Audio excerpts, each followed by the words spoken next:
নমস্কাৰ সকলোকে আমাৰ অন্য এটা ভিডিঅ'লৈ স্বাগতম জনালো। আপোনালোকে চাই আছে কম্পিটিটিভ এক্সাম 2.3। বন্ধুসকল আজিৰ ভিডিঅ'ত আকৌ 5 নম্বৰ মডেল কুৱেশ্যন পেপাৰ লৈ আহিছোঁ। যিসকলে আগৰ ভিডিঅ' কেইটা চোৱা নাই সেইসকলে আগৰ ভিডিঅ' কেইটা চাই ল'ব। বন্ধুসকল আৰু যিসকলে আমাৰ চেনেলটো ছাবস্ক্ৰাইব কৰা নাই সেইসকলে চেনেলটো ছাবস্ক্ৰাইব কৰি ল'ব আৰু বন্ধু-বান্ধৱীৰ সৈতে শ্বেয়াৰ কৰি দিব। আমি আজি পেপাৰখনত মাত্ৰ 20টা কুৱেশ্যন লৈ আহিছোঁ আৰু ইয়াৰ 5 মাৰ্ক ৰাখিছোঁ মাত্ৰ 15। গতিকে কোনে কিমান পালা লাষ্টত তলত কমেণ্ট কৰি জনাবা। বন্ধুসকল আজিৰ প্ৰথম প্ৰশ্নটো হৈছে তলৰ কোনটো ভিটামিনে তেজ জমা হোৱাত সহায় কৰে। বন্ধুসকল মনত ৰাখিব ইয়াৰ শুদ্ধ আনসাৰটো হৈছে অপশ্যন এ ভিটামিন কে। আজিৰ 2 নম্বৰ কুৱেশ্যনটো হৈছে ফ্ৰান্সৰ ৰাজধানীৰ নাম কি। বন্ধুসকল ইয়াৰ শুদ্ধ আনসাৰটো হৈছে অপশ্যন বি পেৰিছ। বন্ধুসকল মনত ৰাখিব ফ্ৰান্সৰ ৰাজধানীৰ নাম পেৰিছ। আজিৰ 3 নম্বৰ কুৱেশ্যনটো হৈছে অসমত কিমানটা তেল শোধনাগাৰ আছে।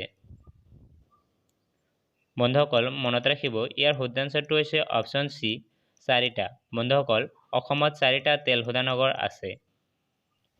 বন্ধুসকল আজিৰ 4 নম্বৰ কুৱেশ্যনটো হৈছে গাজৰত কোনটো ভিটামিন আটাইতকৈ বেছি পোৱা যায়।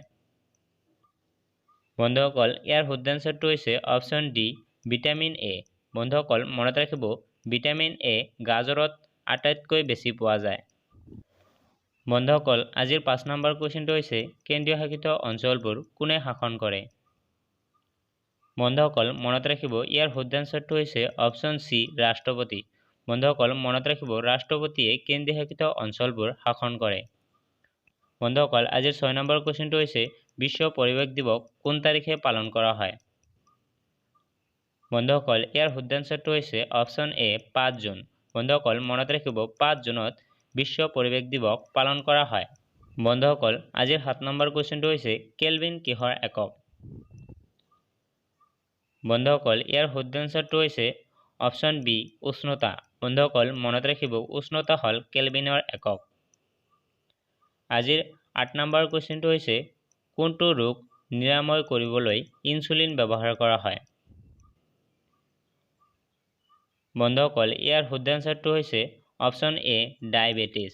বন্ধুসকল মনত ৰাখিব ডায়েবেটিছ ৰোগ নিৰাময় কৰোঁতে ইনচুলিন ব্যৱহাৰ কৰা হয়। আজিৰ 9 নম্বৰ কুৱেশ্যনটো হৈছে ভিটামিন ডিৰ অভাৱত কি ৰোগ হয়। বন্ধুসকল ইয়াৰ শুদ্ধ আনসাৰটো হৈছে অপশ্যন এ ৰিকেট। বন্ধুসকল মনত ৰাখিব ভিটামিন ডিৰ অভাৱত ৰিকেট ৰোগ হয়। আজিৰ 10 নম্বৰ কুৱেশ্যনটো হৈছে জোনাকীৰ প্ৰথম সম্পাদক কোন আছিল। বন্ধুসকল ইয়াৰ শুদ্ধ আনসাৰটো হৈছে অপশ্যন চি চন্দ্ৰকুমাৰ আগৰৱালা। বন্ধুসকল মনত ৰাখিব জোনাকীৰ প্ৰথম সম্পাদক আছিল চন্দ্ৰকুমাৰ আগৰৱালা। বন্ধুসকল আজিৰ 11 নম্বৰ কুৱেশ্যনটো হৈছে মণিৰাম দেৱানক কেতিয়া ফাঁচি দিয়া হৈছিল। বন্ধুসকল মনত ৰাখিব ইয়াৰ শুদ্ধ আনসাৰটো হৈছে 1858 চনত। বন্ধুসকল 1858 চনত মণিৰাম দেৱানক ফাঁচি দিয়া হৈছিল। বন্ধুসকল আজিৰ 12 নম্বৰ কুৱেশ্যনটো হৈছে গুৱাহাটীত নৱগ্ৰহ মন্দিৰ কোনে নিৰ্মাণ কৰিছিল। বন্ধুসকল ইয়াৰ শুদ্ধ আনসাৰটো হৈছে অপশ্যন বি ৰাজেশ্বৰ সিংহ। বন্ধুসকল মনত ৰাখিব ৰাজেশ্বৰ সিংহই গুৱাহাটীত নৱগ্ৰহ মন্দিৰ নিৰ্মাণ কৰিছিল।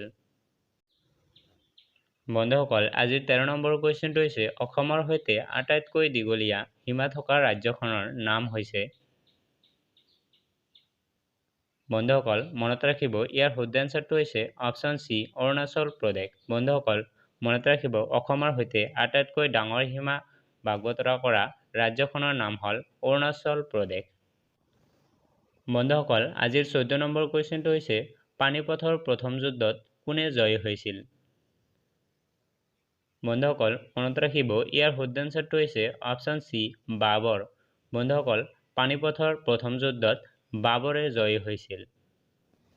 বন্ধুসকল আজিৰ 15 নম্বৰ কুৱেশ্যনটো হৈছে কাৰ্যৰ একক কি। বন্ধুসকল কাৰ্যৰ একক হ'ল জুল। বন্ধুসকল মনত ৰাখিব কাৰ্যৰ একক জুল। বন্ধুসকল আজিৰ হোমৱৰ্ক কুৱেশ্যনটো হৈছে তলত দিয়া কোনটো এটা গ্ৰীণ হাউচ গেছ। বন্ধুসকল ইয়াৰ শুদ্ধ আনসাৰটো জানিলে তলত কমেণ্ট কৰি জনাব আজিৰ ভিডিঅ'ত ইমানখিনিয়ে। যদি ভিডিঅ'টো ভাল লাগে লাইক কমেণ্ট শ্বেয়াৰ আৰু ছাবস্ক্ৰাইব কৰি ল'ব। ধন্যবাদ।